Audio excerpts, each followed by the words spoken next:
Welcome into the best in paranormal podcasting. This is Darkness Radio. I'm your host, Tim Dennis. It is a Wednesday. That means only one thing. It's time now for supernatural news and Parashare. And with that, I need to bring in a co-host or co-hostess. Hey, you could be one or the other. I'm gonna put you in suspense here for exactly 1 second. It's a co-hostess. Look at that. See what I did there? Mm-hmm. And judging on what I hear in the background, that can mean only one thing. It is our queen of the paranormal. It is our mistress of the macabre in Michigan. It is the one and only Mallie Fox. Hi, Mallie. How you doing? I'm good. How are you? Good. Sounds like you're still struggling there. I am. The stuff won't leave my lungs. Uh-oh. You know what that means? What? We're gonna have to send one of those doctors from the strip club over to try and clear you up. I need a gunk exorcism. A gunk exorcism? Yeah, get this gunk out. Oh, dear God. Be gone. Does Johnny Zaffis do that? We're going to have to get a hold of him and figure that out. I know you do exorcisms, but do you do the green gunk exorcisms? Yeah. Do you get Slimer out of these lungs? Yep. I'll have to call him. Call him after the show and see. A gunk exorcism. I'll have to look. Yeah. Be gone. Be gone, gunk. Yep. The power of Mucinex. Yeah, exactly. Vitamin C compels you. Compels you. Have you tried the Mucinex? Is that a... Yeah, I'm doing that. And then the what's that stuff called? The vitamin C stuff, the emergency. Oh, emergency, yeah. Yeah, doing that and doing just the stuff you squirt up your nose and just all the stuff. Yeah. No such doing luck, everything. No. So trying to sweat it out. Just everything. It's just in there. It's fighting for its life. It's holding on to the walls. Not leaving. Jeez. Yep. Not good. No. Good. It's getting better. It's just still holding on.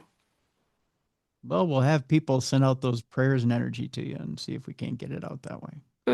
Thank you. Yeah. We'll put up there you go, folks. Put up a little prayer and healing for Mallie, and we'll try and get it out that way.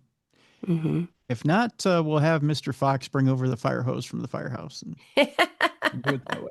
There's got to be yeah. Like I said, it's I'm getting better. It's just taking its sweet time. Yeah. So that'll happen. Mm-hmm. Well, Mallie, today's edition of Supernatural News and Fire Hose is the did I say fire hose? Yes. Oh my God. Supernatural News and Parashare. What am I talking about? Good Lord. It's like someone took over my body and said fire hose. I've had a long day already. Supernatural News and Parashare is all about the Pain in Our Asteroid edition. Okay. Yeah, well, we'll talk asteroids today and the ones that are hurtling towards us and what we think about them. We got that on tap today. Also, in our AI edition, we'll one of our listeners sent in. Was this from our listener or is this something I found? The ultimate collision between man and robot in our AI edition today. And food is involved, Mallie. Oh. Yeah. I do like food. I think you're going to like this story. Okay. Yeah. It all went down in LA. So we'll tell you about that. We got lots of paranormal stuff to talk about today. We're going to talk about not only a ghost festival that took place over the last month in August and September. We're also going to tell you about some ghost hunters that got awarded $2.8 million after a man shot at them in Texas. Oh. That's on the docket today. We've got that to talk about as well. Did you all survive the rapture? I think most of us did. Yeah, we're still here. Yeah, I think we're all still here. We'll recap the rapture today. That's on tap. And could changing our clocks actually cause us some sort of deadly brain condition? You mean like daylight savings time? Yeah, Changing the clocks? is daylight savings Oh, time dangerous to our brains? okay. That's something we'll look at today as well. And let me see here. The the final story I have here today, our palate cleanser is Get Along Little Doggy. That's Doggy or donkey? doggy. Oh, Long okay. little doggy. That's how I can tease it. Okay. Yeah. That's our palate cleanser for today. But first, let's get along with interstellar news and just talk about the pain in our asteroid, shall we, Mel? Mm-hmm. Yeah. Scientists will mull over a plan to blow up a moon-bound asteroid with a nuke. That's right. We're nuking outer space, Mallie. This is why we formed Space Force. Just blowing up stuff left and right. Blowing shit up, kid. Mm-hmm. It's what we like to do. Just blow it up. That's right. If you got an asteroid in space, load up the nukes. Let's go. Mm-hmm. Do you feel like maybe we're doing something bad By wanting to blow up stuff? with a nuke? Yeah, a nuke might not be good. Yeah, I mean, you know, Did we weigh other options? I don't think we did. I think when they said, Because an asteroid's coming at the moon, I think the first thing out of the mouth was blow that shit up with a nuke. this sounds like my little brother, like what he would say. Yeah, it does, doesn't it? It seems like Yeah. a little brother thing to say. Yeah. Yeah. An asteroid that once posed a risk to the Earth may now be headed straight for the moon instead. Earlier this year, concerns were raised that a fast approaching space rock known as Asteroid 2024 YR4, it's a great name if you can get it, was determined to have a 1 in 83 chance of colliding with the Earth in 2032. So it's a ways off, but not that far off. Mm-mm. As the days and weeks went on, the odds of a collision seemed to keep increasing, and at one point were as high as 1 in 32. Now, that's not enormous, but sufficient enough to raise eyebrows. Fortunately, though, once better observations of the object were made, the odds were ultimately revised down to the point of irrelevance with just a 0.001% chance of striking the Earth. That would seem to have been the end of it. But more recently, astronomers analyzing the asteroid would have determined that it now has not. This is a confusing statement. That it now has not. Is it the way like the punctuation is? So then It is, yeah. it's reading funny. That it now has a not insignificant chance of colliding with the moon instead. That makes sense. As things stand, there is thought to be a 3.8% chance that it could hit the moon. So with a 3.8% chance that it could hit the moon, we're still going to load up nukes and aim them at the moon. This might not seem to be our problem, but if this did actually happen, it might mess up our own manned space program, especially with any efforts to land humans or build a base on the moon, and could even shower the Earth with micrometeoroids. Oh, I see. So they're saying if this asteroid hits the moon, causes a major shattering of the moon, we're going to get hit with micro pieces of the moon that will get through our atmosphere and actually hit our Earth. Okay. So no good, no bueno. We need to get rid of this asteroid instead. As a result, scientists at NASA have published a new study proposing various different missions designed to stop the space rock from ever hitting our nearest neighbor. One option would be to slam something into it to deflect its trajectory, while another would involve basically destroying it, potentially even using nuclear weapons to do the deed. Whatever option is chosen, a reconnaissance mission would likely be needed to ascertain the object's precise weight and size so that any attempt to stop it could be adjusted accordingly. Of course, the chances of hitting the moon at all are still very small, but it doesn't harm but it doesn't harm to be prepared for all eventualities. That is not a good sentence. Again, I didn't write it. Mm-hmm. At the very least, it could be considered a dry run for a scenario in which an asteroid might threaten our own planet in the future, necessitating such a mission for our very survival. I get it. It's a nice way to do a dry run in case this whole thing happens to be threatening our Earth. But at the same time, we've never measured what kind of radiation we'd be unleashing out in space, whether it would blow back at us, right? Mm-hmm. I don't know. Thoughts, Mel? I think that they weren't thinking about the consequences. They just wanted to blow things up. I think so too. I think this is one big science experiment. Mm-hmm. Yeah. I don't know. I mean, if we really must, I guess we must. But but it's a what, like a 0.00003% or something like that? If that to hit the Earth, it's a 3.8% chance that it could even hit the moon. So it's a minute chance that it'll even hit the moon. But yet they're still loading up and getting ready.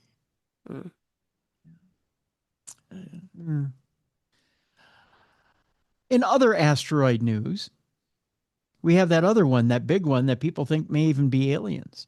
An unusual new 3-eye atlas discovery suggests the interstellar comet is anomalously massive. Well, I wish a special lady in my life would look at me and say, you're anomalously massive. But, you know, I have no idea what anomalously massive means. I don't even know if I can. That's kind of a tongue twister. Anonymously massive. Yeah, there you go. See, you got it. Syllables. Anomalously massive. That's it. That is hard to say, isn't it? Mm-hmm. Anomalously. Especially in the moment. You are anonymously massive. Not anomalously. It's no. See, you got me confused. It's anomalously massive. Right. No, you said. Oh, I added another syllable, didn't I? Yeah. An anomalously massive. Anomalously massive. Yeah, you had it. Yeah. Okay. Anomalously massive. You say if you... The word of the day, kids. That's right. You put too many syllables in it, it sounds like drunk, right? You're like, well, I probably would be. yeah. In order to say that to somebody, you'd have to be a little shocked. Yeah. They'd be like, what? I'm what again? Anomalously massive. Right.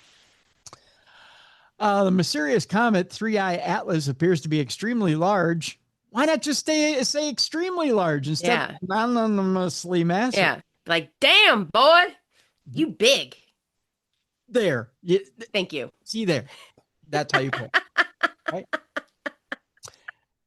Making it orders of magnitude more massive than 2 other confirmed interstellar objects observed in our solar system in years past. That according to a new study. Based on a new analysis of the most precise tracking data collected on the object since its discovery in July, the interstellar comet appears to be, here it is again, Mel, anomalously massive. That's in quotes. Okay. Somebody just fell in love with the thesaurus last night and decided to find a word for it. A finding that raises new questions regarding our expectations about interstellar objects that occasionally traverse our solar system. The research was detailed in a new paper by Richard Coletti, Peter Ver, and Harvard astronomer Avi Loeb, which places new limits on one object's apparent non-gravitational acceleration and overall mass. The new findings are largely consistent with existing upper estimates for the unusual space object size, with some recent observations suggesting it could be up to 3 miles long. That is anonymously massive. Ouch. Yeah. More than 4 months of optical measurements collected on 3-eye Atlas compiled by the Minor Planet Center were used by the team for their analysis, which compared 3-eye Atlas's position to the trajectory that would be expected based on gravity alone. Based on their results, the team found almost no measurable deviation from a gravitational path, which seems to point to the fact that the interstellar comet is experiencing some degree of non-gravitational acceleration, albeit a negligible amount. This finding would also seem to suggest that the object's nucleus must possess a minimum diameter of roughly 5 kilometers, similar more than 3 miles, which makes it several orders of magnitude more massive than the first 2 known interstellar objects of Oumuamua and Borisov. If you remember, Oumuamua was that big thing that was floating in the sky quite a few years ago. Between May and September, more than 4,000 astrometric measurements related to the motion of 3I Atlas were collected from 227 observatories around the world.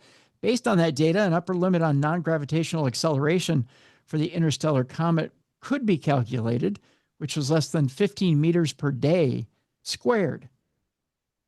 I don't know how to measure that. According to the team's study, this finding, with consideration for the principle of momentum conservation, suggests that gas jets produced on the surface of the object as it continues to be warmed by heat from the sun should result in a measurable push. Based on current observations, however, the lack of detectable deviation exhibited by the object appears to imply that 3I Atlas is quite massive. Well, thank you for noticing. Just saying. So we know this thing is big, right? Avi Loeb told the debrief that the fact that 3I Atlas appears to be much more massive than the first confirmed interstellar object of Oumuamua makes it very unusual, especially when considering astronomers' expectations about the limited amount of rocky material that should proliferate throughout interstellar space. He said we should have detected an order of, 100,000 Oumuamuas before discovering an object as big as 3I Atlas. He told the debrief, pointing to a paper he published in July, which initially suggested that 3I Atlas was either smaller or perhaps rarer than it looked. Loeb's July paper, he explains, shows that we should have found such an object less than 1 per 10,000 years.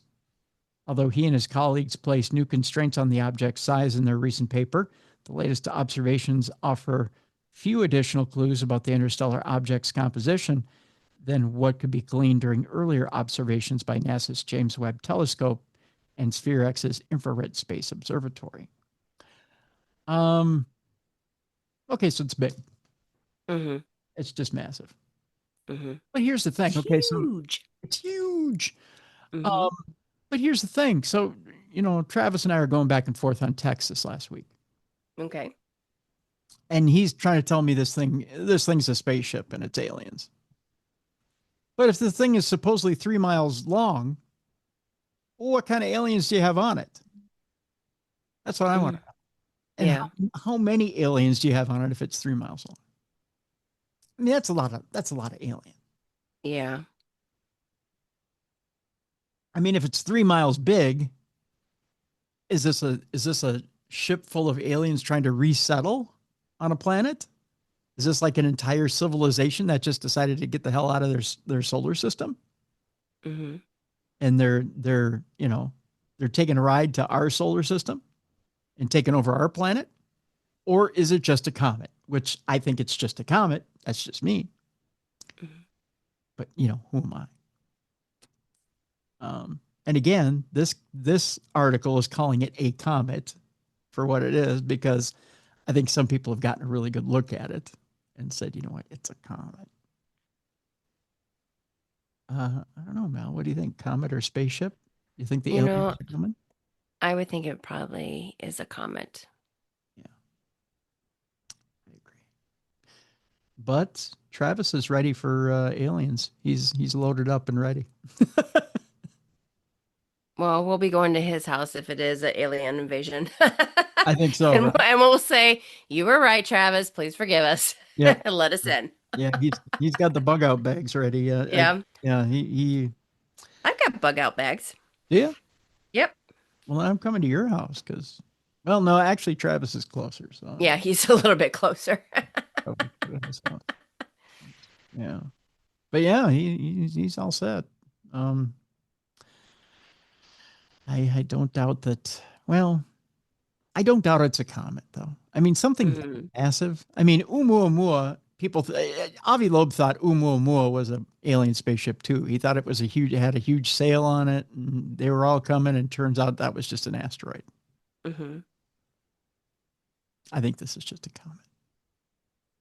A big comet. It's a big one. Yeah. Yeah, but it's a comet. I hate to disappoint people. I hate to be that guy, right? But yeah, you're the want guy. I am. But it's a comet. An object was seen over Europe in 2022. So you may say to me, so Tim? Well, it could be a UFO, according to an ex-investigator. And that ex-investigator was on News Nation this past week. A former UK Ministry of Defense UFO investigator says the mysterious heat signature spotted by the U.S. military over Europe in 2022 could be a UFO. It is interesting, of course, that's what the Pentagon's All-Domain Anomaly Resolution Office unit, the lead now for UFOs, released this batch of videos, and pretty much all of them said resolved as balloon. And this one wasn't. Nick Pope told Elizabeth Vargas Reports in a Wednesday appearance on News Nation. We simply haven't got enough data about it. We don't know how far it is from the camera. We don't know what speed it is doing. Some of these things literally turn out to be birds or insects, but it's probably not a balloon, added Nick Pope. The Pentagon said findings released Monday by the All-Domain Anomaly Resolution Office, or AARO, showed it recently solved several UFO mysteries, but one of the UAPs spotted couldn't be identified. The AARO said that the footage, and this is a quote, depicts an apparent heat signature with characteristics consistent with those of a physical object and cannot determine whether the observed signature originates from a physical source, either as a thermal emission or a thermal reflection, or other source, such as a heat differential in the environment or sensor display error. Pope thinks these kinds of things or kinds of findings of an unresolved case are interesting. However, they're also potentially a distraction. I mean, we're always looking, I suppose, for a smoking gun, Pope went on to say, a video where you really would take this beyond speculation, but with the best will in the world, and even though it is an interesting video, it's just basically a blob moving around, he went on to say, and it's not going to tell you much without all the data. The news of the unresolved UAP comes several weeks after the House Oversight Committee held a hearing on UAPs, government disclosure, and protection for whistleblowers, whose allegations include that the government has access to crashed extraterrestrial craft. During the hearing, officials unveiled new footage appearing to show a Hellfire missile failing to destroy an unidentified orb. Pope said the footage was a fascinating find, but the government and the Pentagon need to be concrete about what the object was. I would agree with that. We really need a definite statement from the Pentagon saying what this is, because there's all sorts of theories floating around on the internet, he went on to acknowledge. I agree. You know, initially when you watch that footage, Mallie, it's shocking because you're like, what in the hell is that? Why did it break apart? And why is it still all flying together? Seemingly after that Hellfire missile hit that thing and skipped off of it. You know, it's an alarming visual to sit and watch. But I'm surprised I still haven't heard much about it, though.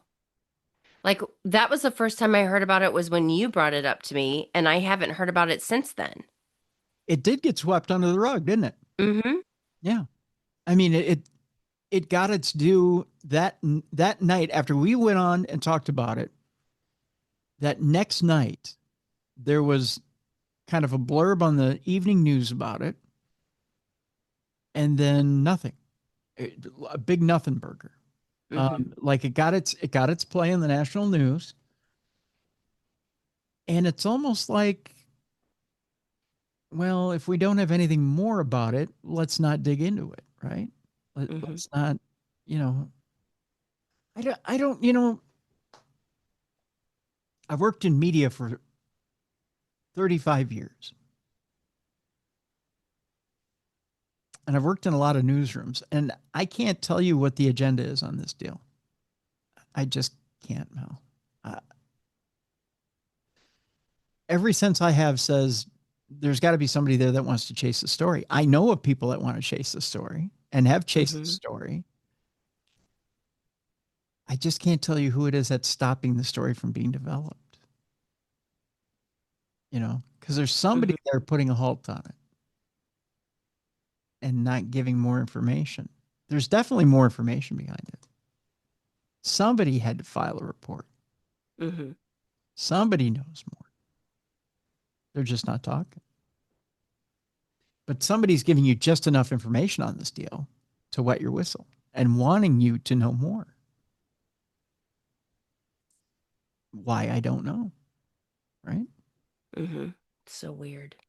And a lot of these hearings that are going on right now in Capitol Hill are just enough to tease you that they're going to tell you more, but we haven't heard from abductees.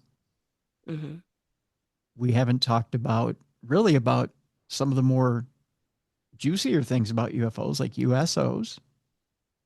You know, I mean, we've talked about UFOs flying over water. Sure. Representative Tim Burchett, like we talked about last week, has been talking about alien civilizations and living in water or living near water. We haven't talked about ancient aliens.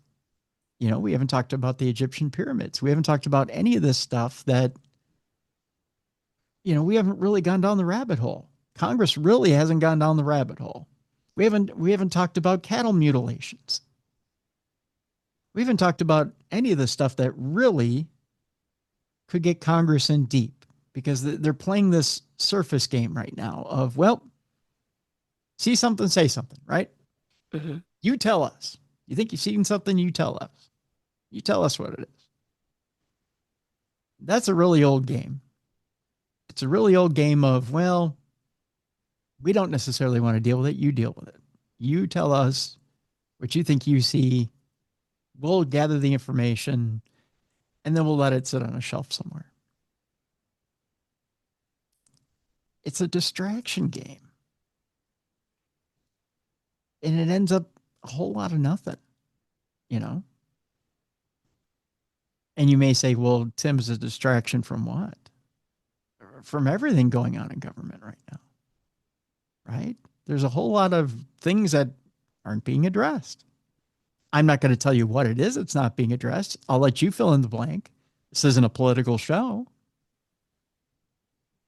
But there's a lot of things that aren't being addressed right now. But that's one thing. It's a little bit of candy for the masses, right? Something that'll keep your attention. Something that may keep your attention here, Mal. The Artemis 2 manned lunar mission is set to launch in February of next year. So, man on the moon, some people say for the first time. I know. Yeah. What is your belief on that? I don't know. I mean, I think that they went to the moon. I would hope that they went to the moon. I truly want to believe they did too. There's been a whole rash on the internet lately, on social media, of we never went to the moon videos. You know, that it was all filmed on a soundstage. This is why. Here's the proof. Yep. You know, there are no stars in the background. The way the flag is. That's right. Blah, blah, blah. Yeah. Yep. The fact that Neil Armstrong has said certain things in public that kind of tipped off that maybe things didn't go down the way that they said. But Armstrong never came out with an admission before he died. It never happened. I don't know. I think it's going to die with the people that went to the moon or went to the soundstage, one or the other. But Travis did send me something. I want to bring this up before, because somebody had gone off online and I threw it right back at him and I went, so it was a statement by somebody who said, I think it was Travis, or was it it was either that or it was another friend of mine. Maybe it was Angel who sent it to me. Angel might have sent this to me and it was my friend Angel who sent it to me. Angel to the show here. And it had to do with a statement. I think Angel said he has a friend who believes that the moon landing never happened. Okay. Right? And the idea being that, again, everything we just cited, soundstage, Armstrong made certain statements. And let me see if I can find, as I banter here, the one statement that, and was it Sean Duffy said recently? It might have been Sean Duffy. And it was kind of a double-sided statement that could be taken the wrong way. And it was taken the wrong way by Angel's friend. Okay. And the minute he said it, I looked at it and I went, so I could see where this would be taken wrong by a conspiracy theorist, but this is not what you think, right? I mean, if you're a conspiracy theorist, here it is. I got it right here. Okay. Angel says, speaking of skepticism, he says, my conservative friend sent me this as proof we didn't go to the moon. Okay, so here it is. Here's and I'm going to play it over my microphone. You're going to send humans to the moon, and we're going to have humans in low Earth orbit. That is awesome. Like, we should, as humanity, take a brief moment to go, that's awesome. One of the things that we most asked for and look forward to is we are going to do a crew conference between Integrity and the International Space Station, the crew that's up there. And I will tell you, our friends that are on Crew 11 and our friends that are getting ready to launch on Crew 12 are arm wrestling between the station and home to see who gets to be in space when they talk. Like, they're as fired up as we are, and I did not expect that. This is the first. Okay, so do you hear? First of all, did you hear the statement that would throw people off, where he says this is the first time, and it's at the very beginning here. I don't know if I can rewind it or not.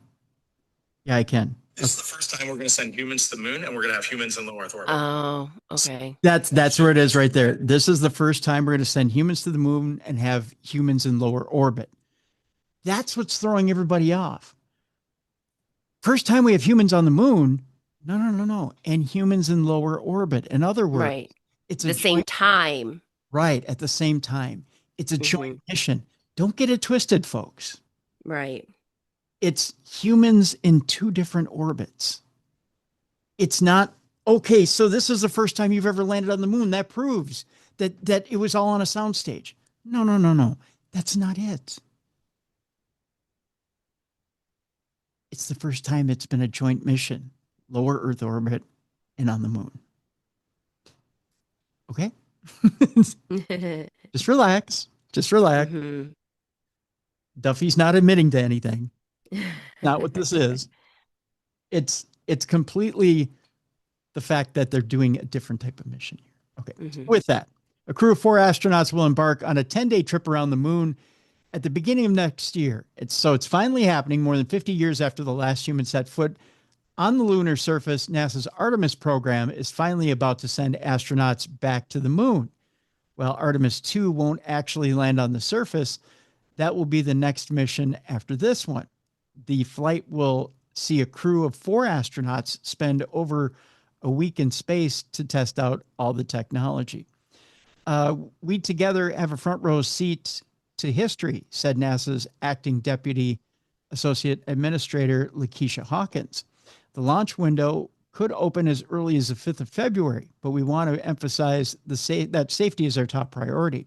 The astronauts going on the mission will be NASA's Reed Wiseman, Victor Glover, and Christina Cook, as well as Jeremy Hansen of the Canadian Space Agency. They will be the first humans to venture beyond near-Earth orbit since 1972. They're going at least 5,000 nautical miles past the moon, which is much higher than previous missions have gone, said lead Artemis II flight director Jeff Radigan. If successful, Artemis II will pave the way for Artemis III, the actual manned moon landing, which would take place sometime before the end of the decade, which is exciting stuff. Now, again, people may say, well, why are we going to the moon if we've already been there before? Well, it's been almost 60 years since we've been there. And plus someone's got to take care of Mallie's place. Yeah. My property check on it. That's right. So, no one's mowed the lawn.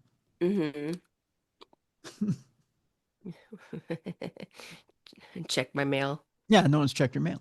So someone's got to do that, Mal. Lord knows you aren't doing it. I know. Someone's probably already done eminent domain.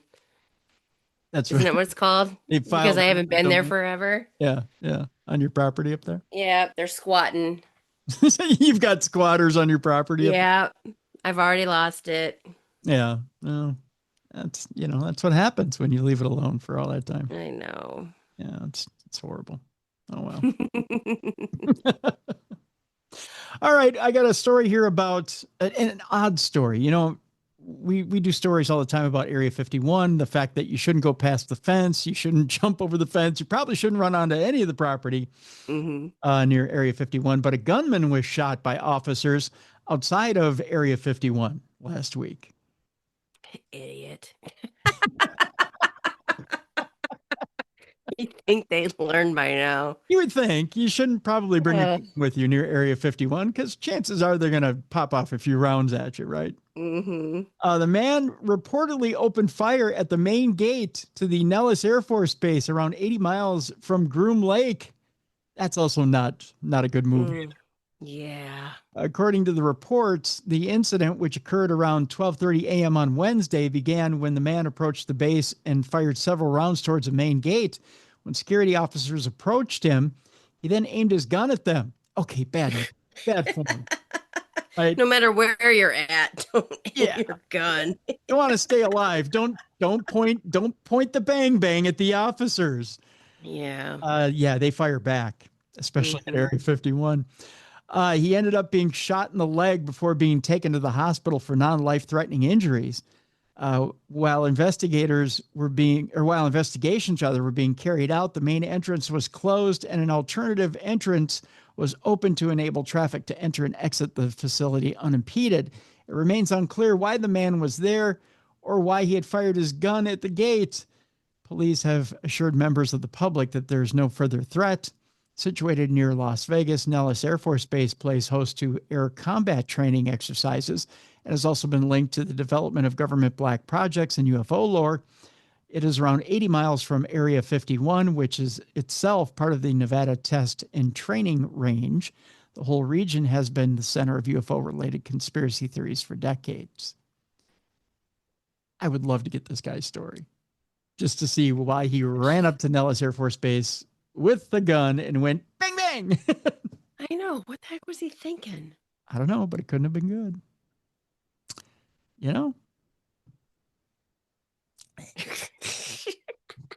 You just, to get in the mind of somebody, right? He's lucky they just aimed for his legs. Well, and that's their warning shot, right? Because they have the things on the fence that say, that it will be a fatal shot. They'll shoot to kill. So you're right. He's lucky he got one in the leg, and it was non-fatal. That was literally the warning shot. The next one was going to be in the heart or the head. So, to think that was the warning shot, he's probably not going to walk straight ever again. I know that much. All right, our next story, 58 years on, the Shag Harbor UFO incident continues to intrigue. The incident involved sightings of an unidentified object followed by an extensive search and rescue operation, on October 4th of 1967. Multiple witnesses reported a strange spectacle. Yeah, I said that right. I feel like I'm out of body today, Mallie. What's wrong with me? I don't know. I don't know. I feel like I'm Like your words aren't matching your brain. Like it's just kind yeah, of. yeah. Like Ooh. I don't know. It's bizarre. A Mm. mysterious object had seemingly descended from the sky a short distance from Shag Harbor, a small fishing village situated along the Atlantic coastline of Nova Scotia. The object, described by some as rectangular in shape with 4 bright lights, one at each corner, was also seen from Air Canada Flight 305, as well by other witnesses in the general area. The plane's captain and first officer had reported seeing a rectangular object that maintained a parallel course for several miles before being engulfed by 2 silent explosions. According to witnesses and reports, the object was last seen entering the water off Shag Harbor, with some witnesses claiming to have seen it floating on the surface for a short time before sinking. A concerted search and rescue operation was undertaken involving the police, the Coast Guard, multiple civilian fishing vessels, and even Canadian Navy divers. Ultimately, no trace of the object was ever found. So, what could the object have been? Well, it could have been an alien visitor, a top secret aircraft that went wrong, or something else. What it was, well, we may never know for sure. But Shag Harbor, 58 years ago, this week. Kind of cool. And finally, before we go to break, Lockheed Martin has unveiled an advanced stealth combat drone called Vectis. Let me show you a little picture of it here, Mallie. This is what it looks like. To me, it looks like an SR-71 Blackbird, like a stealth plane. Mm-hmm. Which I can see this thing getting shot down everywhere. Yeah. Yeah. It definitely looks like the SR-71 Blackbird. It definitely looks like a stealth plane. The defense giant has revealed what it describes as a Group 5 variable and lethal collaborative combat aircraft. It was unveiled this week at the Air Force Association's conference in National Harbor, Maryland. Vectis is a state-of-the-art stealth drone designed to work seamlessly with existing systems. Vectis is the culmination of our expertise in complex systems integration, advanced fighter development, and autonomy, said Lockheed Martin General Manager O.J. Sanchez. We're not simply building a new platform, we're creating a new paradigm for air power based on a highly capable, customizable, and affordable agile drone framework, he went on to say. According to the press release, the new drone will be capable of executing precision strike, ISR targeting, electronic warfare, and offensive and defensive counter-air missions. It could also be used alongside not crude as in crude and rude, but crude as in actual crewed aircraft, such as the F-35. In an unusual move, Lockheed Martin has indicated that it will have the new drone developed, built, and tested within just 2 years, way quicker than it would normally have been expected. Such an accelerated timescale may be reflective of current global tensions, in particular with regard to Russia's war in Ukraine and the possible threat of a conflict involving China. As the future of air power takes shape, Skunkworks is charting a critical path with Vectis to unlock new integrated capabilities at an ultra-competitive speed and price point, Lockheed wrote. So you may say, Tim, what's this got to do with, well, the price of Skunkworks in China? Well, it's got to do with this. This thing, this cute little drone you're seeing, may be confused with a UFO when you look up in the sky. Oh, really? It definitely looks like a triangle UFO when you look at it. Take a look at it again. The way it sits, when you look up from the bottom. Okay, that makes sense. Yeah. Yeah. Will look like a triangle shape depending on how big it is and how fast it flies. May look like, especially if it hovers, you may mistake it for a triangle UFO.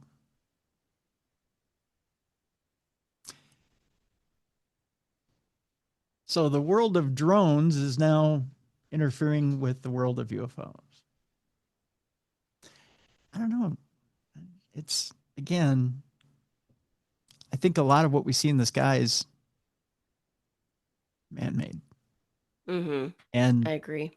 Spies and warfare and all that other stuff. I think we're getting a lot more man-made stuff in our skies that we're not understanding. So, all right, with that, we're going to take our break. When we come back, man versus machine and all over food delivery. It's in our AI section today, Mallie.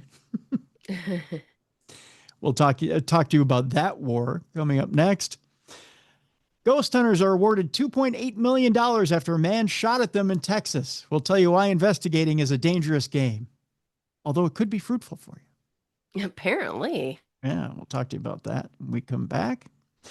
Did you survive the rapture? Well, if you're listening to this, chances are yes. We'll do a recap on the rapture coming up in the program today. Are there really secret government records on Amelia Earhart? We'll talk about that as well today. And our palate cleanser. Giddy up, little doggy. Okay. That's the only clue I can give you on that. It's all coming up next on Supernatural News and Parashare. By the way, we do need your Parashare stories. Send them in. 1, by sending in an old-fashioned email to tim@darknessradio.com. 2, go to the website, darknessradioshow.com. There's a little blue button on the right-hand side. You can leave us a voice note. It's real easy to do. Just click on that blue button. You have 2 minutes to give us your story. If you need more time, click on the blue button again. Send another 2-minute continuation of your story. Keep clicking that blue button. If you need an extra 2 minutes, rinse and repeat. I'll stitch it all together, play it here on the show. 3, if you have a studio like the one you're seeing me in right here, record a videogram and send it to us, telling us your story. We'll air it here on the program. You got 3 ways to send us your Parashare story. We'd love to hear from you. We want to hear your stories about ghosts, about aliens, or about your interaction with cryptids. So please send them in to us. We'd love to hear from you. All right, when we come back, are you a ghost hunter that's been shot at? Are you a guy who's had a war with a food delivery robot? Or get along, little doggy. It's coming up next, right here on the best in paranormal podcasting. This is Darkness Radio.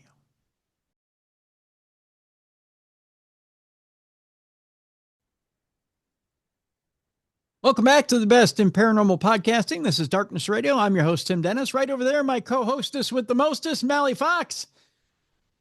Hi, Mallie. Hello. Shall we just rip the Band-Aid off and get going? Yeah, let's do it. Let's do it, shall we? Yeah. It's time to talk AI. By the way, do you use ChatGPT at all? Nope. I haven't really used it much either. Mm-mm. I use AI to do the graphics for this segment of our show every week, which I have a little bit of fun with, making graphics. It's got me thinking though, because I did make a graphic or tried to make a graphic of myself. Okay. For the birthday edition of Supernatural News. Mm-hmm. It didn't make a very good version. Oh. But an interesting person's come along, person of authority, and he's refused to authorize an AI version of himself. Pope Leo refuses to authorize an AI pope and has declared the technology an empty cold shell that will do great damage to what humanity is about.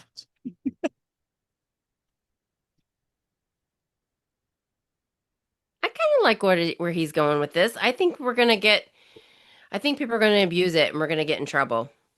So Pope Leo the 14th has rejected the idea of an AI pope, saying in an interview with biographer Eloise Allen that if there's anybody who should not be represented by an avatar, I would say the Pope is high on the list.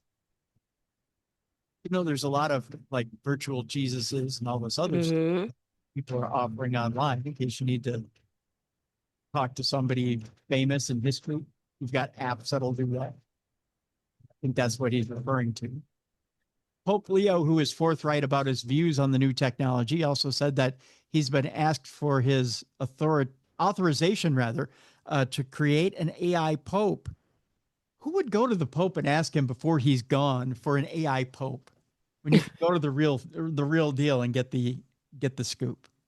People are strange. I know. Someone recently asked authorization to create an artificial me so that anybody could sign into this website and have a personal audience with the Pope, said the pontiff. This artificial intelligence Pope would give them answers to their questions. And I said, I'm not going to authorize that. Way to go, Pope Leo. Pope Leo has previously said that he chose the name Leo partially as a tribute to Pope Leo III, the 19th century Pope, best known for Rerum Novarum, which is a treatise on the exploitation of the working class during the Industrial Revolution. In one of his first addresses to cardinals, Pope Leo said AI is another industrial revolution. In this latest interview, the Pope returns to the theme of human rights and dignity. If we automate the whole world and only a few people have the means with which to more than just survive, but to live well, have meaningful lives, there's a big problem, a huge problem coming down the line, said Pope Leo. The Holy Father worries about extreme rich people who are investing in artificial intelligence, but totally ignoring the value of human beings and of humanity. He adds, if the church doesn't speak up, or if someone doesn't speak up about that, but the church certainly needs to be one of those voices here. The danger is that the digital world will go its own way, and we will become pawns or left by the wayside. The Pope says he's not against progress or new technology, but basically doesn't like the way things are going. I think to lose that relationship will leave science as an empty, cold shell that will do great damage to what humanity is about, and the human heart will be lost in the midst of the technological development as things are going right now. Pope Leo is clearly up for the fight against big tech, and his remarks echo some of his previous statements. I particularly enjoy when he called AI a threat to human dignity, justice, and labor, it says here in the article that the person wrote. The author says, heck, he even seems to like Pokemon. I'm not going to convert anytime soon, but I'm certainly listening, says the author.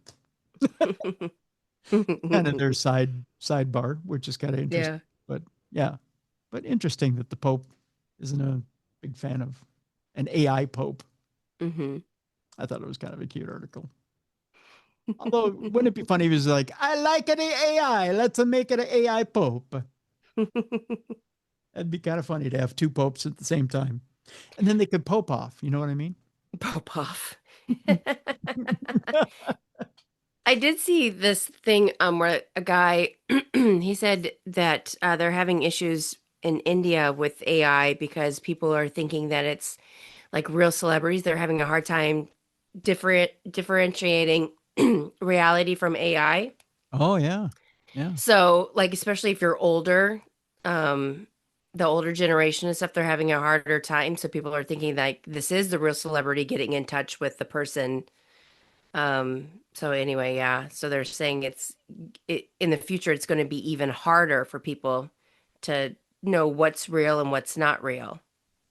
I'm seeing ads now online where people are using the likeness and the voice of certain celebrities to endorse their products. Mm-hmm. And it's really hard to tell. I mean, the deepfakes are so good. It's really hard to tell that it's not them. Yeah. And it's scary, boy, I'll tell you. I mean, at first you got to go, there's no way that such and such a celebrity would be endorsing this product, this low line product, right? Yep. Like there's no way Brad Pitt does dick pill commercials. Yeah. You know, I mean, you're just like, there's just no way that this happens. But it's so convincing that you go, but wait a minute. Right. Maybe Brad Pitt does have ED, you know? Yeah. But, yeah. Yeah. But you're like, I don't think so.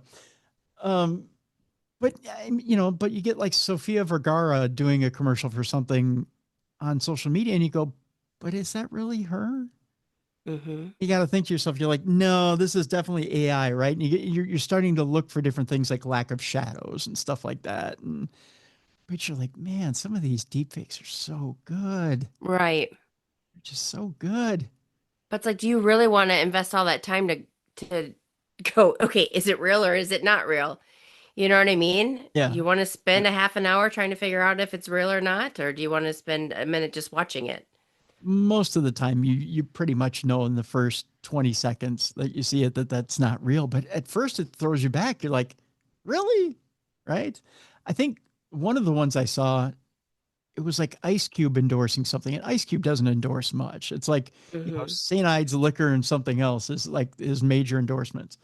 But I saw Ice Cube endorsing it was something outrageous. Again, I think it was like a male fertility product, which is what threw me off. I was like, what? So I had to watch it for a second. I'm like, there's no way this is real. Right. Yeah. And then you realize that it's AI, and you're just like, but again, it blows your mind. Right? Because the two actresses that keep coming, that I keep seeing, is Scarlett Johansson and Margot Robbie. They keep popping up on my stuff. Margot Robbie. Yep. That's and that one gets me too. I keep seeing the Margot Robbie one. And I'm like, there's no way she's endorsing stuff. I mean, just, way too big. And you never see her endorsing things on television. Correct. Yeah. So why would she be endorsing things on the internet? Yeah, that's for sure. All right. Meanwhile, Mal, here's a story I can't wait to bring to you. Okay.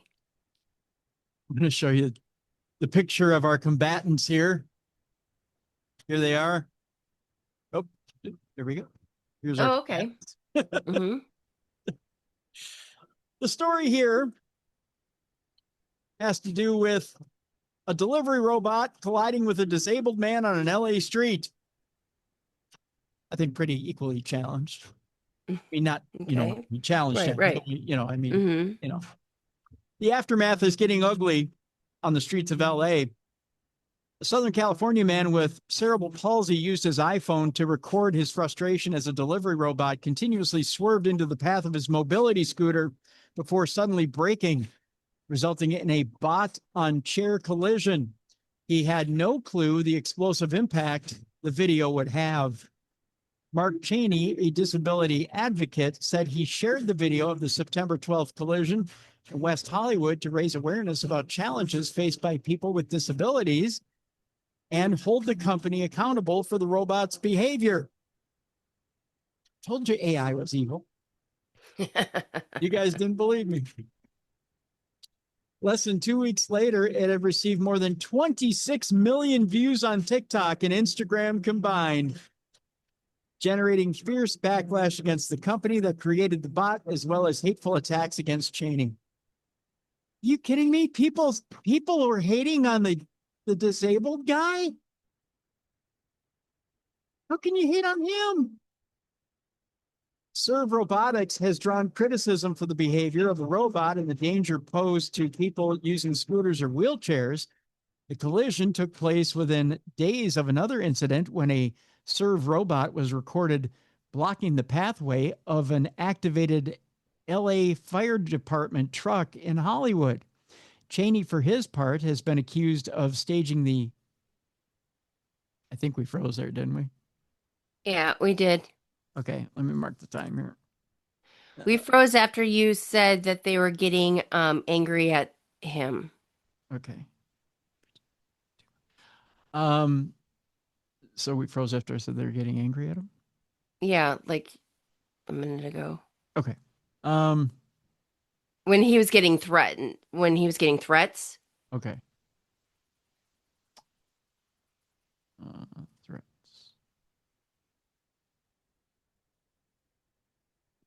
Because you said that he, okay. There were a lot of there were a lot of people upset about the robot, and then he was getting, people were upset with him, with the guy with cerebral palsy. Okay. Serve Robotics has drawn criticism for the behavior. Oh wait, no, I should count it down here. Serve Robotics has drawn criticism for the behavior of the robot and the danger posed to people using scooters or wheelchairs.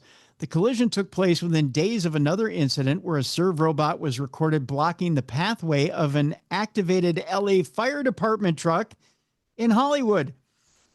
Cheney, for his part, has been accused of staging the incident for the sake of a lawsuit.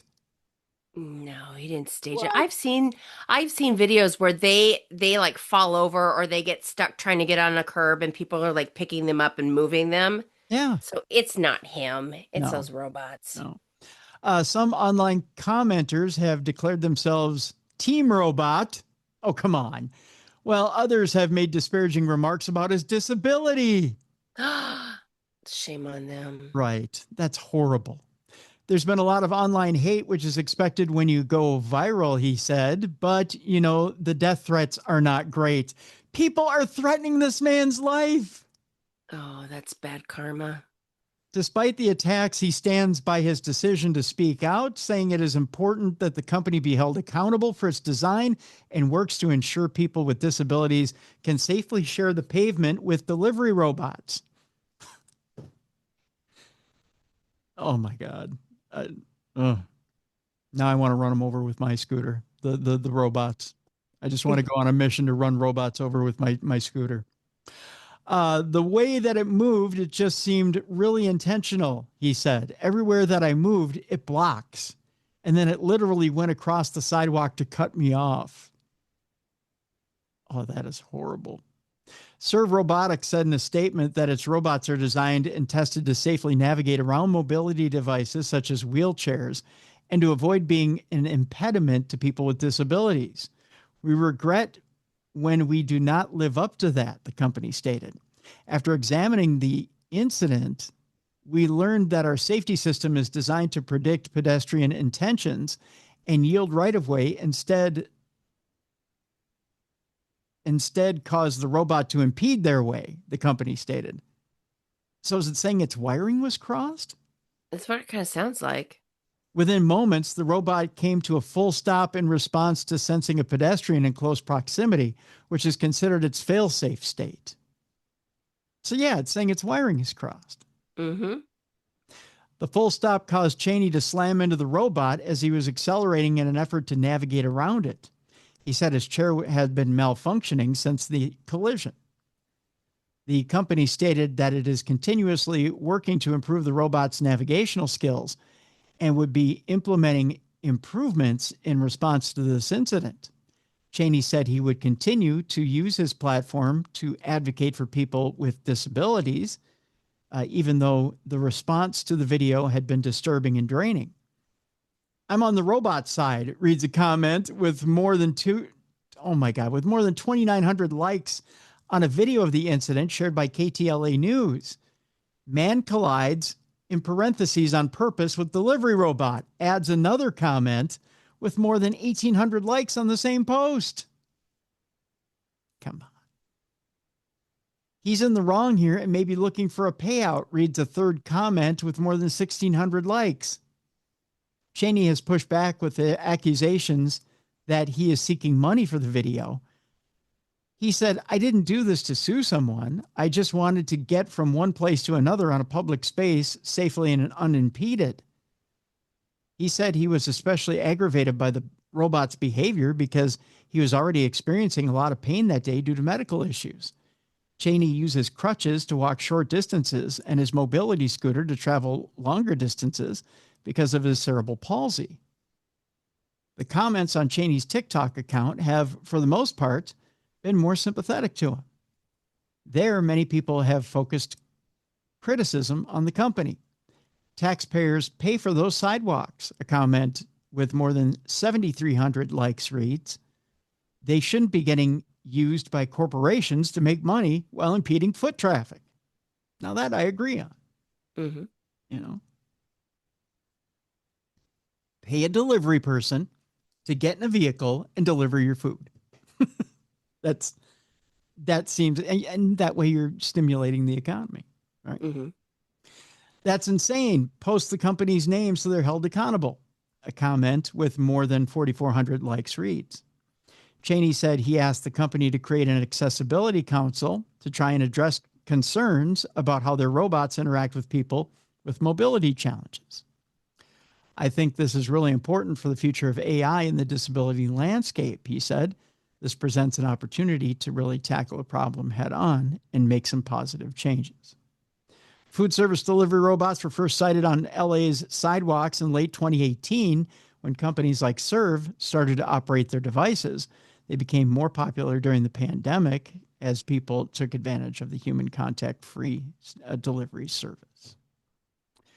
Currently, multiple companies such as Serve, Coco, and Starship operate robots in various parts of Metro LA with plans for more bots underway. So if you're disabled in LA, look out. That's all I got to say. Mm.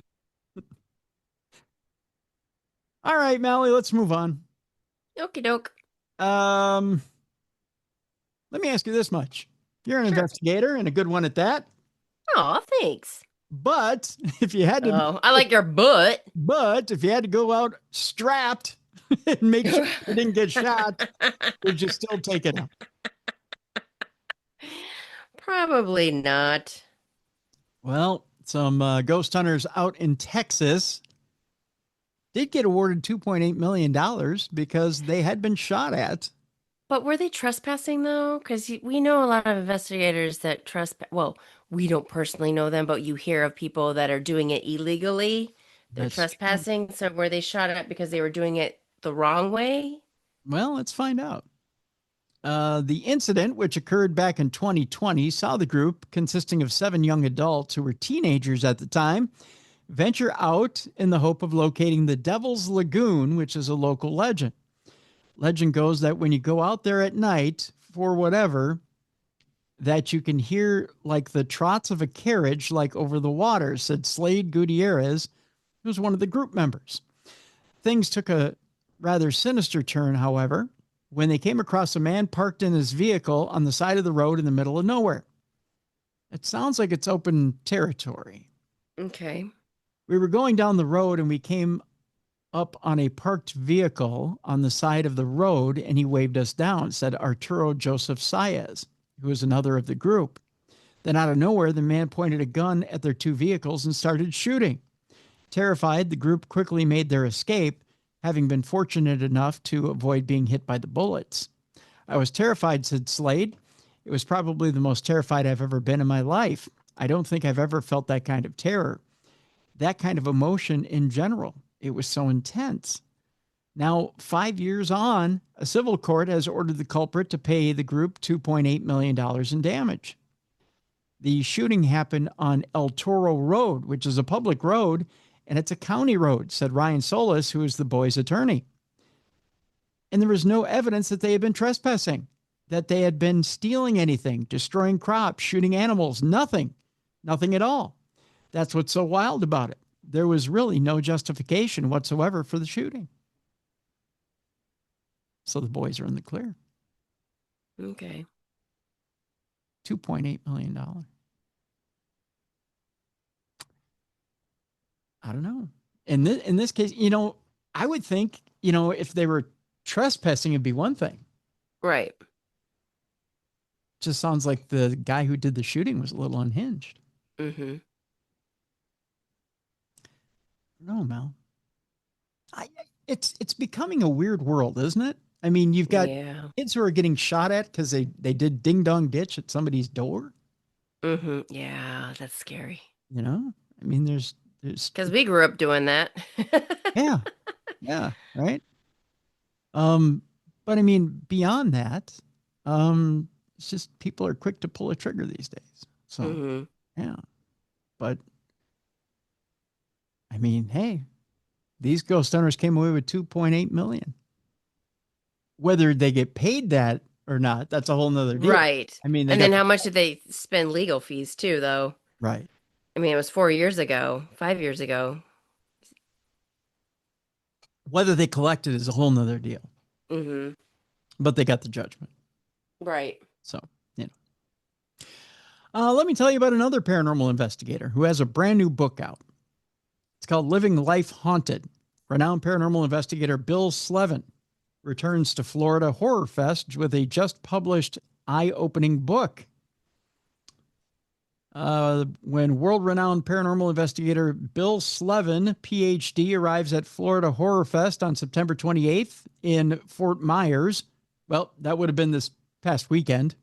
Mm-hmm. He didn't arrive empty-handed. After a 36-year career investigating otherworldly phenomena, he finally wrote a book.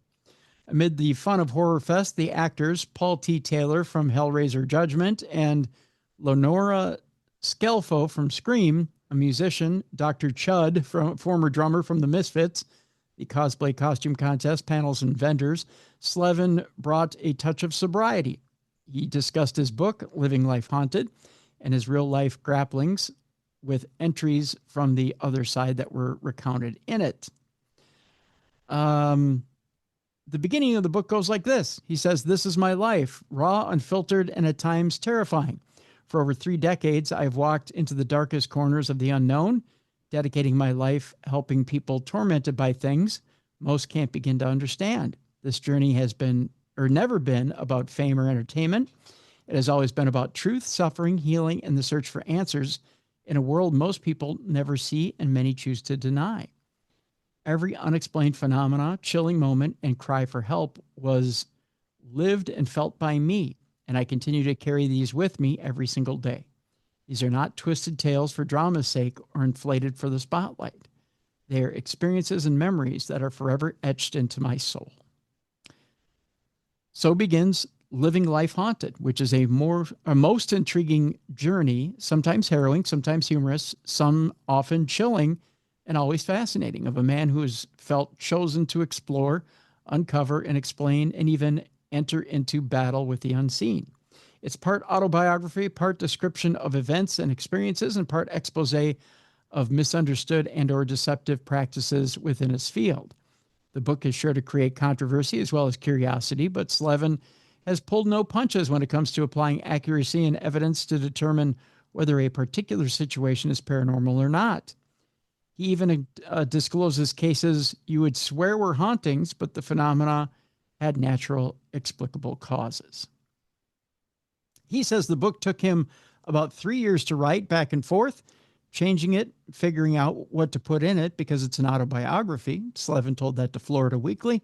With 36 years in the field, he said he struggled with what should have been put in there, and he didn't want it to be just a book of his cases because that's not what the intention was. He said the 2 primary goals of the book were to describe what it's really like to be a paranormal investigator and to explain what his journey was like to get there. The book is available now, and it's at all your finer booksellers. Again, the book is called Living Life Haunted, A True Journey of the Paranormal, and it's by Bill Slevin, PhD. So there you go. Cool. All right. Let's tell you about a festival that took place recently from August to September, and it's kind of a different festival. It is called the Hungry Ghost Festival. It took place at a cemetery in Sapor. It was at a cemetery. The Hungry Ghost Festival is more than a ritual. It's a reminder of the importance of responsibility and compassion. As dusk settled over the Lim Chu Kang Chinese Cemetery, incense smoke. Oh my gosh. That was a word. Incense smoke curled around weathered tombstones, carrying the faint scent of burnt offerings. By nightfall, music and lights spilled into the darkness as a Getai show, a lively mix of song, dance, and comedy, came alive deep in the cemetery where the living kept the dead company. The Hungry Ghost Festival ran from August 23rd to September 21st of this year and was rooted in the belief that the gates of hell open on the 7th lunar month, allowing spirits to return to the living world. The spirit realm is often seen as a place of suffering, home to those without proper burials or forgotten by their families. The festival gives the living a chance to honor those souls and remind them that they are not alone.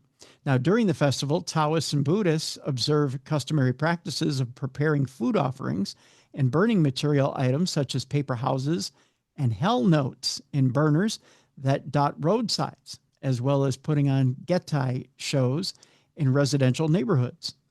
Temples often go further by burning paper effigies of deities. The Straits Times visited Ki Ying Dian Temple in Woodlands to observe its celebrations for the Hungry Ghost Festival. At the heart of the temple's observance was the festival was Mr. Ivan E., who is 56 years old and manages the temple in Woodlands 11 with 20 to 30 volunteers, most of them relatives and friends. For Mr. E, the highlight of King Yi Dian and their temple celebration was the Getai show.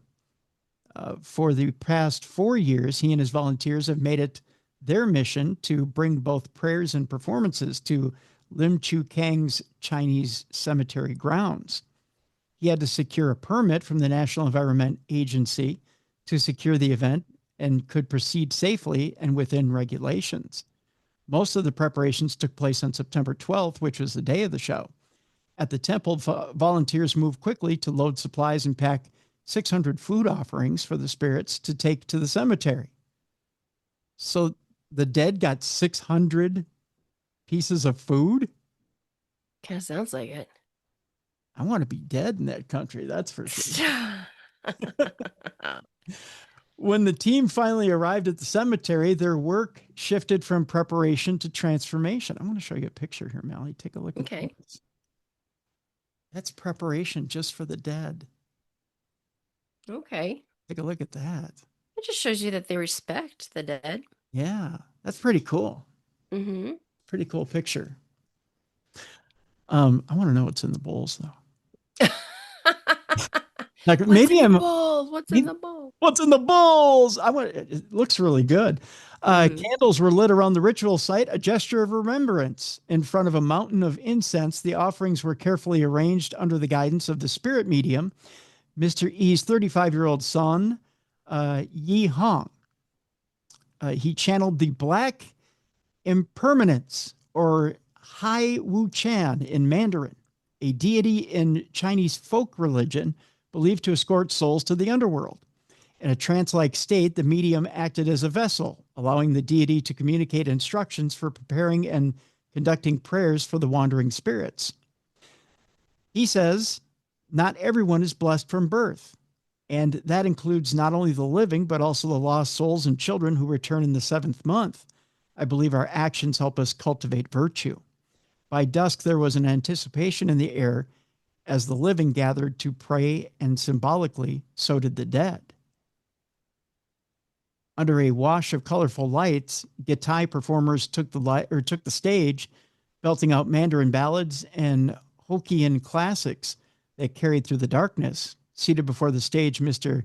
E. Yai Hong, the spirit medium, drank liquor and smoked as he watched the performance, pausing at times to whisper song requests to temple assistants. So there's karaoke evidently at this.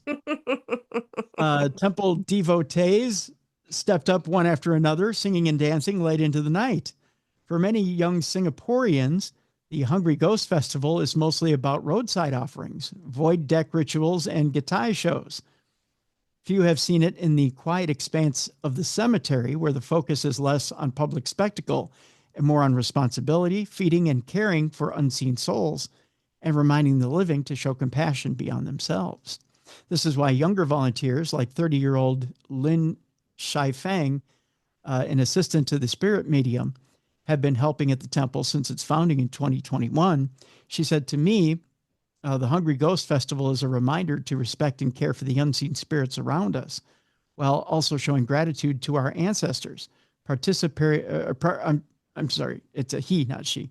To me, the Hungry Ghost Festival is a reminder to respect and care for the unseen spirits around us, while also showing gratitude to our ancestors.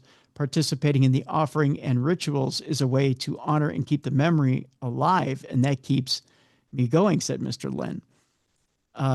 It was the devotion of volunteers like him, preparing food, hauling equipment, and arranging incense offerings, that kept the festival alive and meaningful. Midway through the performance, the music faded as the crowd gathered near the offerings. Paper houses and cars and stacks of Joss paper currency were placed in a metal burner and consumed by flames.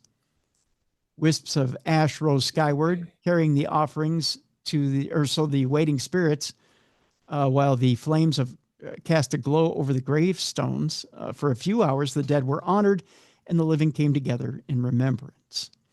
What matters most is knowing your purpose, to build virtue and leave the cemetery in peace. There's no need for recognition or reward. If your deeds are meaningful, both the people and the spirits will see them, said the younger Mr. E. Kind of an interesting little festival. Mm-hmm. That's for sure. With that, I want to remind you guys, before we move on to our next story, that if you're interested in festivals like this, if you want to travel and see the world, our friends at Mysterious Adventures Tours have 2 tours that you can partake in coming up on Halloween. It's not too late. I know we're at the beginning of October, and you may think, Tim, I don't know. It is such short time. I don't know that I can be ready for this stuff. If you have your passport and you're ready to travel, you can go to Romania for Halloween with Dacre Stoker. You can party at Dracula's Castle for Halloween. You can split that into payments. You can also go with Brian J. Cano to Ireland for the Puka Festival, where it all started. You can do those 2 trips, and you can check it out at darknessradioshow.com in the events section. Click on the link and get more information. So if you want to check out a festival during Halloween, the Puka Festival is perfect. Or you can go to Dracula's Castle and check out everything about Romania over 12 days. And you can enjoy some of these different traditions. So there you go. All right. We're all still here, right? Mm-hmm. Let me pinch myself. Yep, I survived the rapture. Yep. Does that mean I'm bad? No. No? You would think it would mean I'm bad or good. I'm not sure how that washes out. Mm-hmm. Mm-hmm. Well, I'm reading this according to this article, and it says, we're sorry. You're one of the leftovers. You're passed over. Yep, I'm passed over. According to TikTok. Now, okay, if we're judging by TikTok, then we're all screwed. Right. Self-styled prophets and prognosticators decided that last Tuesday, September 23rd, was the day of the rapture. Why is it TikTok decided that the rapture was September 23rd? Let me tell you why. Supposedly, according to TikTok, Jesus was coming back September 23rd, 2025, and he was going to elevate all the true believers to heaven where their eternal rewards awaited them. It says, you probably have a lot of questions. Don't worry, we do too. As best anyone can tell, the idea that the rapture would hit on September 23rd seems to stem from a proclamation by Joshua, is this Malekala? A person occasionally identified as a pastor who self-identifies as a simple person. He rejects the titles like apostle, pastor, and bishop, but does accept believer if you're so inclined. Whatever you want to call him, he seems to be the source of the rapture date, which stems from a dream he had.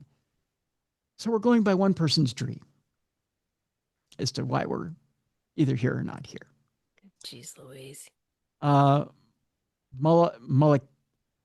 Molecular, I don't know how he pronounces his name. In his telling, he's had a vision of Christ for years in his dreams, but one vision in 2018 really stuck with him. Now, in it, he says Jesus visited him and said his plans, or that he plans to come and take my church on the 23rd and 24th of September, 2025. Christ also told him there will be no World Cup in 2026. If that's the worst thing, then please, Jesus, come take soccer. I'm begging you, take it away from this planet. Take FIFA away. I beg of you. If you got that, Lord, I'll go to church every Sunday. If you'll take FIFA away, please. That's all I ask. Which adds up, if the rapture ends up being real, which it didn't, there won't be many folks left to play. Well, guess what? We're all still here. I don't know one person who disappeared on the rapture. Do you? No, I was trying to think, but nope. Everyone's still here. I think this guy's full of shit. Yep. I'm just He calling. probably just wants views. He's Yeah. probably making money off of the views. Do you think he went and hid for a while just to make people think that he did? I'm sure. And then he's going to come back and he's going to have an excuse and blah, blah, blah. He's going to say, yay, it was great. I hung out with Jesus and we played soccer. We had popsicles. Mm-hmm. He held one out for me, one for him, just like this. what I'm doing on the video. It's a sacrilegious joke. So that seems to be the origin of the whole thing. A guy who had a dream about the World Cup won't happen because Christ is returning. This molecular, whatever his name is, reiterated this on a September 9th episode of his show, which everybody should boycott now because the guy is a fraud, which racked up, believe it or not, Mallie, nearly 500,000 views and might be responsible for a theory gaining steam online. So here we go. We're going to make up a bullshit theory so people will tune into us. Okay. Go ahead, Mal. I want you to make up a bullshit theory and I'll make one up too. Oh, goodness gracious. A theory. Off the top of your head. Any paranormal theory you want. I can't think right now. I'm so full of drugs. Let me start. Okay. And you could follow my lead. Are you ready? Okay. The great and wise Tim says that aliens will land on the White House lawn and shake hands with President Trump on December 15th of this year.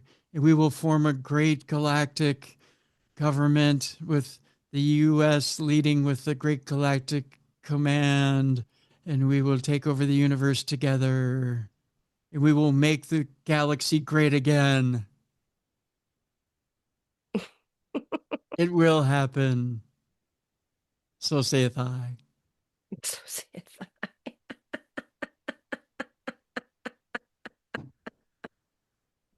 Mark my words. You got anything? I proclaim that there will be a portal that opens and that we humans can go back and forth like spirits and we can travel, and I have no freaking clue. I like where you're going with it. And this will happen when, Mallie?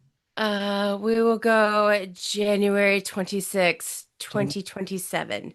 January 26, 2027. We shall be able to travel between the realms between heaven and here. We shall be able to travel as easily as you travel between towns. So saith malliefox. It is done. I feel like you should be shooting out those little paper cards now. Oh, should I have paper cards? Yeah, like those little fortune teller machines. There we go. Yeah, like this. There we go. There you go. There you go. I don't know. Yeah, so there you go. That we've made our bullshit predictions. Now come. See what I'm doing with at the video camera now. Come, 500,000 people and watch our show. Come. The veil is thin. And we've made our predictions. Aliens on the White House lawn forming a galactic coalition, and we shall be able to walk between the realms in January. Humans and spirits are one. That's right. Isn't that cool? In other news, we've in the last year here, Mallie, we've talked about, I should say last year, but it's really only been about 9 months. We've had records declassified from the JFK assassination. We've had records declassified from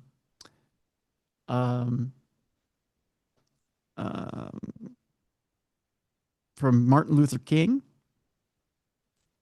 And it turns out now that the Trump administration is setting to declassify secret government records on Amelia Earhart. Okay. Would you think there's anything left of that case to declassify? Well, probably not. I mean, I think, did you ever see that photo of was it the Japanese where they've got I think it's like the picture of her? Is it this one? No, it's where she's sitting on an island. Oh, is it the one where she's deplaning on the island? Yeah, it's like the Japanese found her. I think it's a Japanese. I know the one you're talking about. Yes. Yeah. Yeah. And because it was during the war, so they didn't really Yeah. Yeah. say that they had her. Right. Right. No, I know the one you're talking about. Right. Right. Well, President Trump has unexpectedly announced the move, which could help to solve the mystery once and for all, according to this article. More than 88 years after Amelia Earhart disappeared over the Pacific Ocean during an attempt to circumnavigate the globe in her Lockheed Model 10 Electra, the question of what happened to her continues to remain one of the biggest unanswered mysteries of the modern age. Despite numerous expeditions and several possible sightings of her plane's wreckage, the exact location of the crash, as well as whether Earhart survived, remains unknown. But this may all be set to change in the near future after President Trump announced that he was going to be ordering his administration to declassify secretive government records concerning Amelia Earhart's disappearance. She disappeared in the South Pacific while trying to become the first woman to fly around the world, he said. Amelia made it almost 3/4 of the way around the world before she suddenly and without notice vanished, never to be seen again. The announcement has come as something of a surprise, mainly because it wasn't clear that the U.S. government even had classified documents concerning the case. According to Trump, the files set to be released will include all government records related to Amelia Earhart, her final trip, and everything else about her. Whether these will actually help solve the mystery remains unclear, but they should at least be able to help bring some important new details to the table that could help investigators determine what exactly happened to her.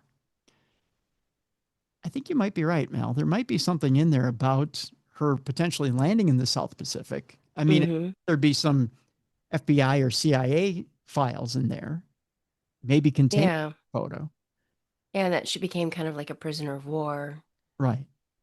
And maybe there might be something there about her potentially surviving a landing or maybe being taken prisoner, and might give some more clear details as to what happened when she landed. Yeah. Yeah. So maybe we'll get some closure there. All right. All right. This next story is about a 1 million year old skull, which may push human origins back by 400,000 years. There's a picture of that skull right there. Oh, looks like it's been squished. Yeah, it does, doesn't it? It looks like somebody stepped on it. Although it looks more like a gorilla skull. A new analysis of a skull found in China has rewritten the history books on when and where modern humans arose. Known as Yongjian 2, the skull, which was discovered in China, dates back 1 million years and has long been thought to belong to a more primitive species of the human known as Homo erectus. I said erectus. I knew you were going to chuckle. Yeah.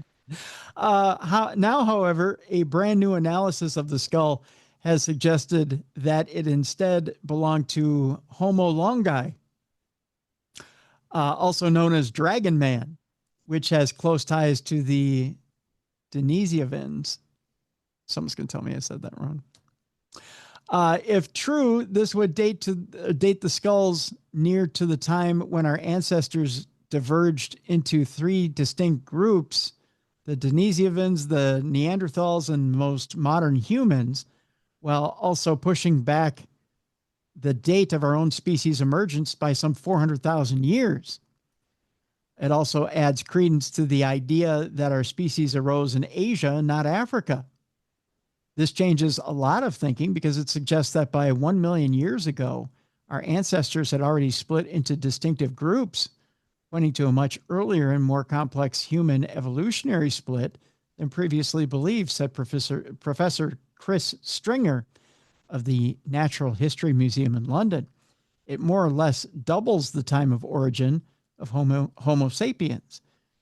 This fossil is the closest that we've got to the ancestors of all those groups. So we might have been dragon men at one time. Might have been what? Dragon men. Ah, gotcha. Homo longi. Dragon. Homo longi. Homo longi. Dragon men, Mallie. Well, if that doesn't strain your brain, this will. Okay.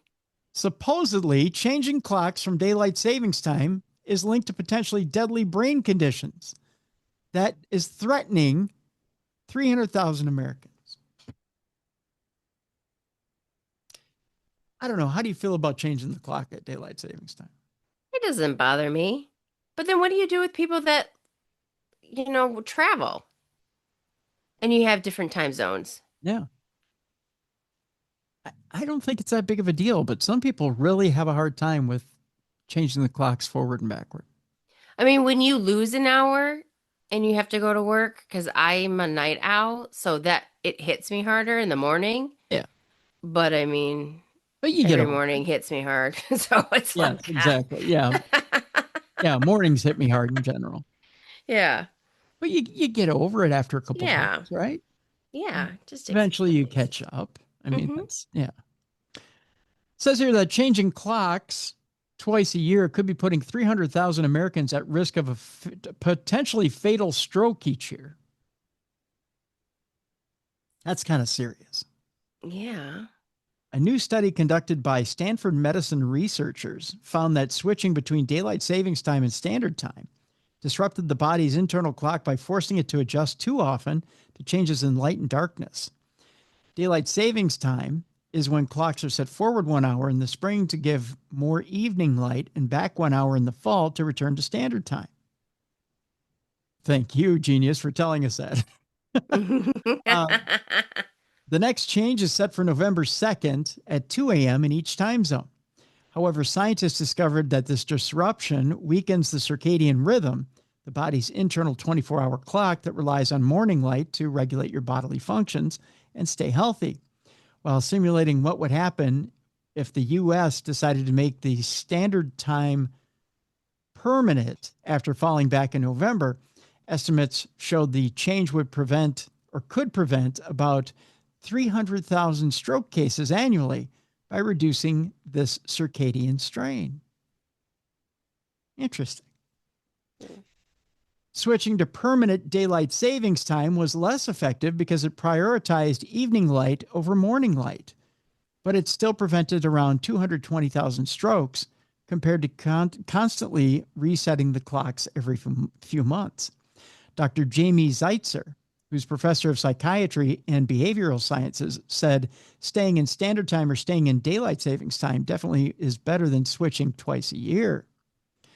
A stroke occurs when blood flow to the brain is blocked or a blood vessel bursts, damaging brain cells and potentially causing death. According to the CDC, about 795,000 strokes occur annually in the U.S., with 185,000 being fatal. The strain of changing clocks puts on circadian rhythms can lead to strokes by increasing blood pressure and inflammation in the brain. Since the sudden 1 hour shifts forces the internal clock to adjust unnaturally, the body struggles to maintain its natural processes, especially when light exposure is misaligned in the morning and evening. Zeitzer and co-study author Laura Weed, a graduate study in bioengineering, found this misalignment caused an increasing circadian burden of adjustment each year. Circadian burden which is a great band name, by the way, Circadian Burden, refers to the total amount of adjustment or shifting that the body's internal 24-hour clock must undergo to stay synchronized with the person's everyday environment. This burden was measured in hours over a year and reflected how much the body's natural clock has to adapt to align with the regular schedules of society, such as work routines or school routines. The biannual switching, or BAS, added the most strain, 21 hours, compared to permanent standard time, or daylight savings time. Do you really think it causes strokes? No. I don't think it causes strokes. There are a lot of things that causes strokes, so I think they're just... I think it causes a lot of inconvenience, but I don't know. Yes. Strokes. Yeah. Oh, and for those people that are probably going to say Amelia Earhart didn't disappear during World War II, yes, you're correct. For some odd reason, I was thinking she disappeared a little bit later on, but she disappeared in 1937. Yeah, there you go. I was thinking 39 or 40, so I was wrong. Oh, that's all right. I know, but I figured you're probably going to get people. She needs to know when she disappeared. don't need to know everything in the world. Yeah. But I'm glad you corrected yourself. Yeah. All right. I know my name. That's all I need to know. That's at least you know your name and your birthday and your social security number. If you're getting through life. All right. And finally, Mallie, here's her palate cleanser for today. I said, giddy up, little doggy. Mm-hmm. I literally mean little doggy. Here's the little doggy right there. See? I see a butt. Oh, there we go. The way the light was hitting it. Yes. Like, that's a horse. That's not a dog. Yeah, it's a little doggy, little horsey. A woman was fined after transporting a pony in the back of her car. Oh, wait, why is she fined, though? I'll tell you. The bizarre incident happened in Germany where the vehicle was pulled over by police who spotted the animal in the back. See, we don't get fined for putting a doggy in the back of the car, but we do when we put a pony in the back of the car. Looks like it's a little miniature horse. It is. It's a little miniature pony. Are they saying she was endangering it because it wasn't like seatbelted in or something? Well, let's see. We've heard about some strange things on the roads over the year, from alien mannequins in the passenger seat to a man who claimed that his erratic driving was down to the fact that he had been teaching his dog, who was sat on his lap, how to control the car. This bizarre story, the latest one, comes from Alsdorf, Germany, where a woman in a pink car was stopped by police after it was found that she was transporting a pony in the back of it. She had folded down the back seats to make room and had covered the floor with straw, while the animal itself was chained to a metal ring to stop it from moving around so much. Officers had argued that the situation was fundamentally unsafe, not just for the pony, but also for the woman and other drivers, as the animal was quite heavy and could have caused an accident. Okay. Even transporting a dog in this way would have been considered inappropriate. In the end, the woman refused to cooperate with officers and wouldn't pay the €35 fine. As a result, she would now likely face an even steeper penalty for her actions. You can't transport a horse that way. Yeah. Not even a little pony. So there you go. That's your palate cleanser for today. Gotcha. All right, Mallie. Mm-hmm. What do we got going on in your world? I am just preparing for the cemetery walk in the lovely city of Wyandotte, Michigan. Excellent. So yes, we are getting ready for that. And yeah, just got done finishing going over evidence of an investigation I just went over and got some really cool things. So I'm very excited about that. So yeah. Very cool. We could still see it on the Science Channel as well, right? Yeah. On Strange Evidence. So look for Mallie in your local listings of Strange Evidence on the Science Channel. So yeah, check her out there. Also, folks, what was I going to say? I'm drawing a blank here, Mel. What about you? Anything new going on for you? My chipmunks is going to go to bed in October. Oh. I know that much. I know Spuddy's getting ready. She's gathering seeds like there's no tomorrow. So I think she's been behind because she's been a lazy chipmunk all season. So yes, she's behind. So so she's in slam mode right now.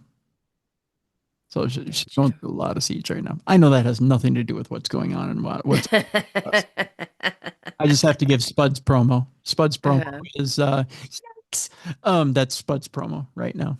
Yeah. Yeah. So Spud wanted me to pass that along.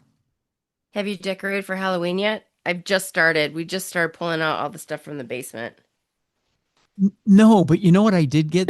Excuse me. I'm thinking this is what brought up Spud, and I'm thinking about scaring the hell out of her in the garage. When I was at the AMC movie theater to unfortunately watch Him the other day, you know, the movie Him with Marlon Wayans. Oh, yeah, I have no desire to see that. Oh, it's rough. Okay. They have, AMC and all these different movie theaters now are selling exclusive popcorn buckets. This is like the new thing now, right? Every movie has a popcorn bucket coming out. Spinal Tap has a popcorn bucket. You turn up to 11, right? the Fantastic Four movie has and I want this popcorn bucket so bad, but it's way too expensive. They have a Galactus head popcorn bucket with neon LED, Okay. eyes for Yeah. movies, right? Uh-huh. Or lights for eyes. The Naked Gun movie. Did you see the Naked Gun movie? No. Okay. So the Naked Gun movie with Liam Neeson and Pamela Anderson had a throwback to you remember the stuffed beaver in the original Naked Gun? No. You remember the joke between Priscilla Presley and what's his name? The white-haired dude? Yes. Yeah. Remember Leslie Nielsen? Yes, Leslie Nielsen. Thank you. You remember the nice beaver joke? Kinda. Okay. I mean, I saw the movie, but it was so long ago. Okay. So they do a throwback to that beaver joke, and they have another beaver in the movie. Okay. They've made a popcorn bucket that's a little plastic beaver. Okay. And he's just kind of sitting on a log. Mm-hmm. And it's basically the beaver from the movie. Okay. It sits up on a shelf in a bar. Okay. Open up the back of it in order to put popcorn in it. I thought it was the funniest and the stupidest thing I've ever seen in my life. So I got it. All right. How much was it? It's like 20 some bucks. Okay. But it's plastic, right? So you can reuse it over and over again? Oh, yeah. Okay. Yeah. And you also get I think it's like fillable popcorn every time you bring it in. They fill your okay. They fill your bucket if you choose to use it, right? All right. So my whole thing was, wouldn't it be funny? My bad sense of humor.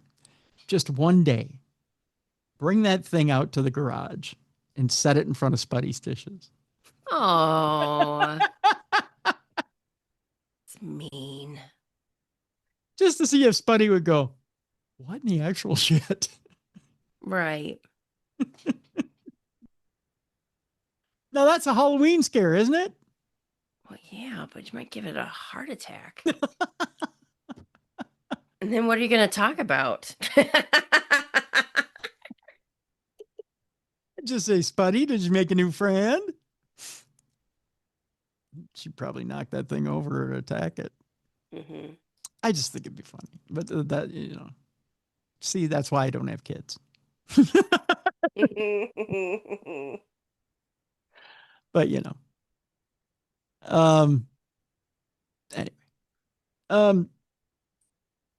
Yeah.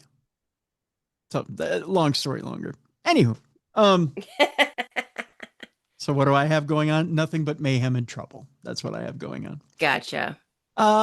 Just a reminder, check the events page, folks. 2 trips, Mysterious Adventures Tours.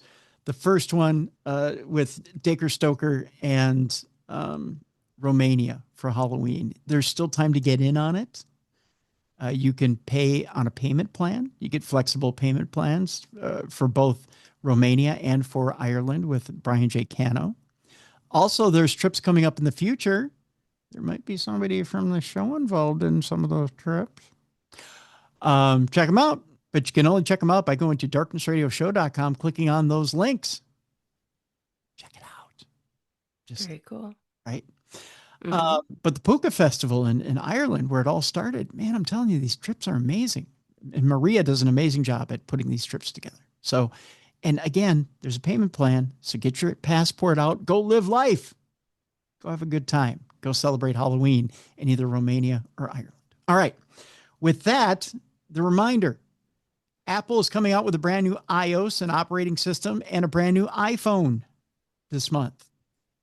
With that, it's going to be time to update the Darkness Radio Apple app soon. So keep in mind and bear with us. We may be updating that app here this month. There may be some issues, but let us know if you are having issues with your app.